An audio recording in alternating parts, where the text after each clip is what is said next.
good friend Suzanne Lossia. Am I saying your name right? Lossia. Lossia. Yes. In studio with us. Yes. Good morning. Good morning. And before we went to break, she was telling you that you could ask her about why Chaldeans own so many gas stations. Why they own so many gas stations and party stores. Well, Chaldeans, they immigrated here from, Iraq. So the closest to a Chaldean church was an Assyrian church in Canada, and it was the closest to a border. So the big three was here. So, if one Chaldean comes, the whole community comes because we're so private.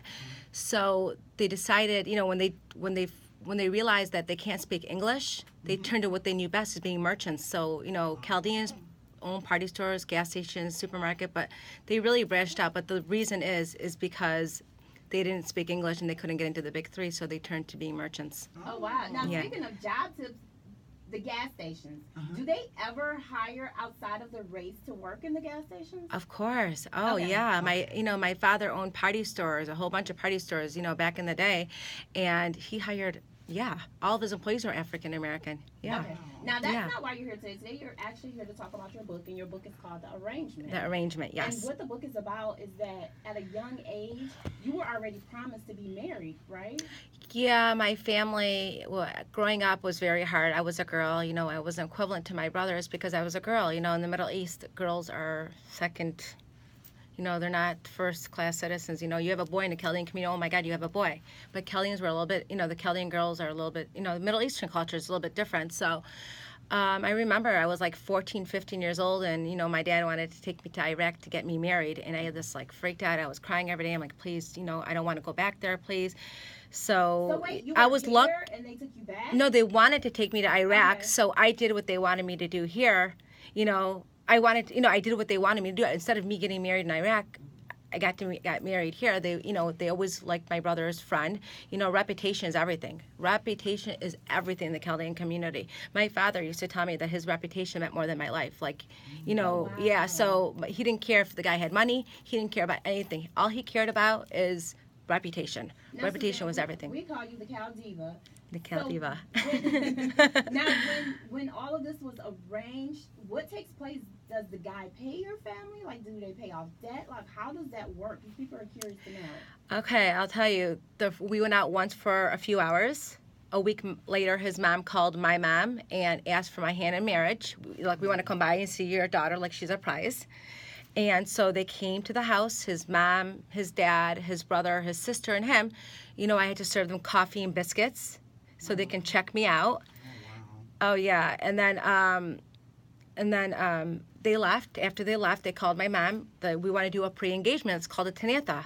So he wants to bring his brothers, sisters, and everything else. And my parents liked the family because they had a really great reputation, and they kind of knew who he was because he was my brother's friend. And 2 weeks later, we did a pre-engagement, and literally hundreds of them came. Now, This had to be hard to be a young girl, and then you meet someone and okay, now I have to marry this guy. So do you have to give up your education and everything, no longer going to school, and you? Oh my God! You just become a wife. Can I just tell you? One thing. Let me say really quick. When they did come to my parents' house, he didn't ask for my hand in marriage. His father got up and asked my father if we can have your daughter's hand in marriage, and they shook hands, and that was it. Oh, my God. Wow. That was it. They Now, shook people hands. who are just tuning in, we're talking to Suzanne Lossia. She's talking about the arrangement, which was a marriage that she was thrown into by her family, I guess. Yeah, Wow. I remember 5 months, between the day that I got engaged and the day I got married, it was 5.5 months. And I remember 2 weeks before the wedding, I'm like, I can't marry him. We don't get along. I mean, I've seen this guy my whole life twice, literally twice my whole life. And I'm like, I can't marry him. We don't get along. I can't do this. My mom was like, you have to marry him. This is your reputation. You'll ruin us. You'll embarrass us. Yeah, I didn't live a normal childhood. I'm a Chaldean American. I wasn't born in Iraq. I was born here in the suburbs of Detroit. So I'm an American. And let me ask you, what type of conversation does a young girl have with an adult man now as his wife? You really don't. You really don't. You really don't have basically it's the arrangement. I cooked, cleaned, had babies, and he got to do whatever he wanted because he was a man. Wow. He never even took care of his kids. Are you in the house just quiet? Your husband comes home, you just basically it was like you had a job. You just knew what you did every day. Job. Oh my God. The first 2-3 weeks I was married, I'm like, what am I doing? Oh my God, what am I? His socks were in the family room. His shoes were in the kitchen. I mean, literally, I was a slave. All I did is clean up after him. But the best gift that he did give me were my 2 children. So my question is, what is the purpose of an arranged marriage? When I ask that question, what I mean is it to make sure the girl is taken care of financially? What is the purpose of putting 2 people together if there's no love, no communication, no connection? Because I think they think that way is because they're old school. They've got really strong values and morals, and that's how they are. If you're not a virgin, you can't. If I wasn't a virgin, they would send me back home. You know what I mean? You have to be a virgin to get married. You know what I mean? It's just the Chaldean community. Back then it was just they're very strict. My dad says, okay, we're not Americans. We don't think the American way. Okay, if it didn't work out with this guy, you're gonna go to the next guy, and then the next guy. How many guys are you gonna sleep with? Like they think they're really old school. They, and they like to keep it within the community. You know what I mean? They ask about the family. If the family's good, if they have a good reputation, that means the son's going to be good, and he's going to take care of their daughter. I mean, my ex-husband, to me, he didn't do the right thing. He didn't take care of my children. I was a single mom taking care of them. He didn't pay child support. I mean, I did everything. He didn't go to one school dance.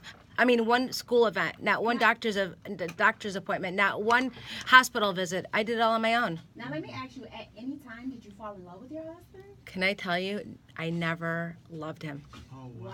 Wow. I learned to love him, as care about him, but I was never in love with this man. Wow. Yeah. So now you did get 2 beautiful sons out of this marriage. I did, yeah. They're amazing. Alexander and Kyle. Would you want this for your sons? Would you want to arrange their marriage, or are they open to do? Because I know this is your heritage, and which you guys do, right? Would you want your sons to be in an arranged marriage? Honey, my kids will never be in an arranged marriage. Thank God I don't have a daughter, because everything I couldn't do, my daughter would have done. No, my kids can marry whatever they want, any culture they want. I just want them to be in love and so happy. That's what life is about. Living to be happy and, living the American dream. All I ever wanted was to live the American dream and, be self-sufficient and live, you know what I mean?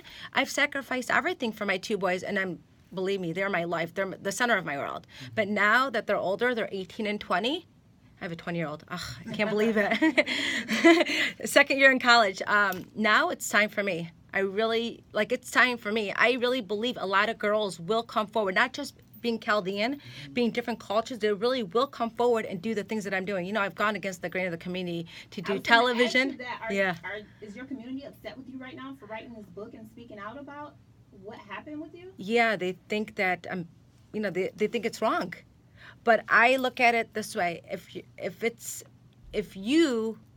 my family could treat me the way they did, and they're not embarrassed, then I'm not embarrassed about putting it out there. Just like a couple of weeks ago, my sister-in-law called me and said, "Oh my God, I read the book. I bought it from Barnes and Nobles." I said, "You didn't buy anything from Barnes and Nobles. Somebody gave you my book to start trouble in the house." She's like, "What did you think, that we weren't going to find out?" Wow. She's like, "What were you trying to do?" I said, "Open your eyes." She goes, "Open my eyes, open the family's eyes." I said, "Yeah, you know what I've gone through." She goes, "This is embarrassing." I said, "Really? Maybe for you guys it's embarrassing for the way you guys treated me because I was a girl. But to me, it's not embarrassing. If you guys could treat me that way, then I could put it out there, and I'm not embarrassed." All right, so look, we don't want you to give out the whole book. We're going to take a break, and when we come back, we're going to actually give away a few copies of the book. Is that cool with you, Suzanne? Yes, totally. And you can pick up my book at Barnes & Noble's, Amazon. I even have it on eBay just in case Barnes & Noble's run out because they have. We're not done with you. We're going to come back. We're going to Okay. take a break. We'll be right back after this.